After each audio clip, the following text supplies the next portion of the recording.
গরম ভাতের সাথে ভর্তা কে না পছন্দ করেন বলেন তো? আর সেটা দেখা এরকম মচমচে বালাচারের মতো, তাহলে তো কথাই নেই। দেখেন কতটা ফ্রেশ আর অনেক পরিমাণের চিংড়ি মাছ দেওয়া এই বালাচারে। ঝাল ঝাল এই ভর্তাটা দেখে কার কার লোভ লাগছে। এডিট করার সময় তো আমার নিজেরই লোভ লাগছে।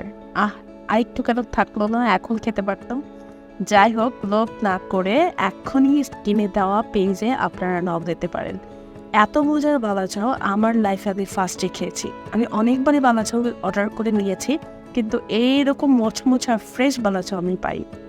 আজকে ফেসবুক পেজ ইয়ামি ফুড থেকে আমার জন্য বালাচাও চলে আসছে। তো আমি নিজে ভাইয়াকে নক দিয়েছিলাম।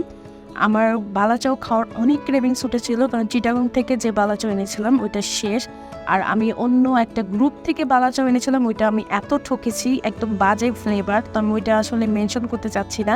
এর জন্য আমি আসলে শিওর ছিলাম না কোন পেজ থেকে অর্ডার করবো, ভালো হবে কিনা, ফ্লেভার ভালো হবে কিনা। আপনারা সবই শোনেন যে কতটা মচমচে। আর যদি আপনি বালাচাও মচমচে পান, তো আপনি শিওর থাকতে পারেন যেটা ফ্রেশ। আর দেখেন চিংড়ির পরিমাণও কিন্তু অনেক বেশি। আর যারা ঝাল লাভার তারা চোখ বুজে নিয়ে নেন। আজকে আমার নিজের পেশও অনেকগুলো প্রফেশনাল কাজ ছিল, তো ওগুলো আমি তাড়াতাড়ি শেষ করে দেন আমার এই ক্রেভিংসে জন্য ভর্তা বানাতে চলে আসলাম।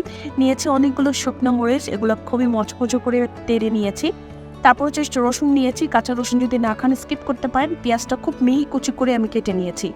দেন হচ্ছে ভালো মতো এটাকে কচলিয়ে মেখে নিতে হবে। আর ভর্তা আপনি যত কচলাবেন ততই স্বাদ হবে, এটা স্কিপ করা যাবে না। অনেকে দেখি আলতো করে কচলিয়ে বানায়, ওটা কেমন হয় জানি না আমি। তো এখন হচ্ছে কুচি করে ধনেপাতা নিয়ে নিয়েছি। তারপর হচ্ছে সরিষার তেল নিয়েছি। সরিষার তেলটা দেওয়ার পরে যে এটার কি সুন্দর একটা ফ্লেভার বের হচ্ছে। আর ওদিক দিয়ে কিন্তু আমি বালাচা নিয়েছিলাম, ওরা হচ্ছে চানাচুরের মতো খেয়ে অর্ধেক প্লেট শেষ করে ফেলতেছে।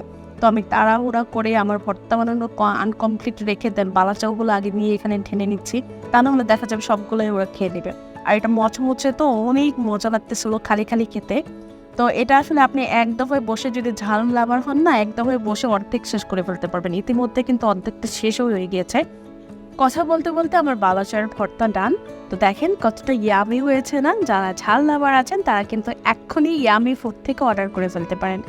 গরম গরম ভাতের সাথে বা ঠান্ডা ভাতের সাথে পোলাও খিচুড়ি যাই বলেন, এই বালাচাও কিন্তু বেশ লাগে। চানাচুরের মতো এমনিও খাওয়া যায়। আর গরম ভাতের সাথে মাখাতে আমার একটু সমস্যা হচ্ছিল, কিন্তু আমি তো লেট করতে পারবো না, ভাতটা কখন ঠান্ডা হবে। ভাত মাখানো দেখে কি লোভ লাগছে? এখনই চলে যান ইয়ামি ফুড থেকে অর্ডার করার জন্য এই মনের মচমচে বালাচাওটা। আমার ছেলে এক বাটি বালাচাও নিয়ে নিয়েছে খিচুড়ির সাথে খাওয়ার জন্য। ওর আর ওর বাবার খুব পছন্দ, ওরা চানাচুরের মতো এমনিই খেয়ে ফেলে। তো এই তো আজকে আমার ভিডিওটি যদি ভালো লেগে থাকে অবশ্যই লাইক কমেন্ট শেয়ার দিয়ে পাশে থাকবেন। আর ইয়ামি ফুড থেকে অর্ডার করতে ভুলবেন না। ধন্যবাদ সবাইকে।